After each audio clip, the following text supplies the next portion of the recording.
Mathaa ma arutwo kũinũka makinya thukuru-inĩ wa mũthingi wa Esalunoto kaunti-inĩ ya Kajiado, ciana ici handũ ha gũthiĩ mĩciĩ-inĩ yao igomanaga hamwe thĩinĩ wa thukuru igĩeterera mwarimũ mũnene wa thukuru ũyũ acibange na ikundi iria makũhũthĩra nĩguo gũthiĩ mĩciĩ-inĩ yao kumana na kuongerereka kwa riboti cia tharĩkĩra cia njogu. Hawa watoto ambapo unaona hapa wanaenda kilomita 6 kutoka shule, na mahali wanapitia ni kuna changamoto kwa sababu kuna ndofu karibu. Sasa inabidi wazazi waje wasindikishe wakati wanapotoka shuleni wakienda nyumbani. Nasikia mbaya, hata nikikaa nyumbani bila kuona hii mtoto nasikia ni mbaya. Kila siku nakuja hapa jioni, hata mchana, hata asubuhi saa 12 nasindikisha kuja shuleni. Thĩna ũyũ wa njogu ũrerĩkana ũkoretwo ũgĩthararia mathomo na njĩra nene mwena ũcio, amwe rĩmwe ciana nĩ irigaga gũthiĩ thukuru, na oho ciana nyingĩ ikoretwo igĩcererwo gũkinya irathi-inĩ mathaa ma kĩroko kumana na guoya wa gũtharĩkĩrwo igĩthiĩ thukuru tene. Kwa kuwa karibu mpaka wa Amboseli, wanyama hatari kwa mfano ndovu wamekuwa wakitusumbua kwa muda mrefu.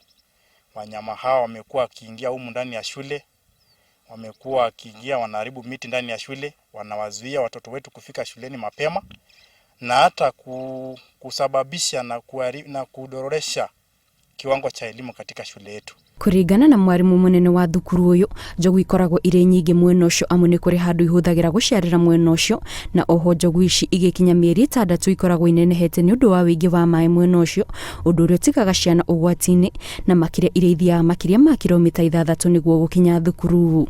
Unapata watoto hawa wanachelewa kufika shuleni, tunawapa muda mpaka saa 2, alafu kuondoka wanaondoka mapema kama saa 10.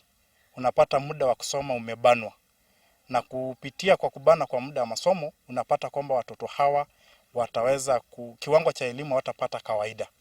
Utapata kwamba kiwango cha wastani ya alama kwa mitihani itakuwa chini. Nĩguo kũhũrana na thĩna ũyũ, aikari mwena ũcio morĩte maabitha rũhonge rwa KWS mahũrage birigiceni mwena ũcio mahinda kwa mahinda nĩguo gwĩthema na nyamũ kũriũnga mwena ũcio, ũndũ ũrĩa ũkoretwo ũkĩmatiga na hathara ya nginyagia mĩmera yao gũthũkangio, gũkĩrĩkana nyamũ ici ikoretwo ikiuma rũnyanjara-inĩ rwa nyamũ rwa Amboseli. Insisting on conserving wildlife, or even just basically the ecosystem services, we must ensure that it is also including people and some of their assets or some of their properties. And if that is done sustainably, then you'll have the bigger goal or vision of having people and wildlife coexisting. Mwĩhoko wa aciari mwena ũyũ nĩ atĩ ũgitĩri nĩ ũkũgacĩrithio nĩguo ciana ciao itige gũikaraga na guoya wa gũthiĩ thukuru, na oho nĩguo onao matige gũikara na guoya hĩndĩ ciothe ciana iracererwo gũkinya mĩciĩ-inĩ. Ngĩribotera Inooro TV, njĩtagwo Kate Muthoni.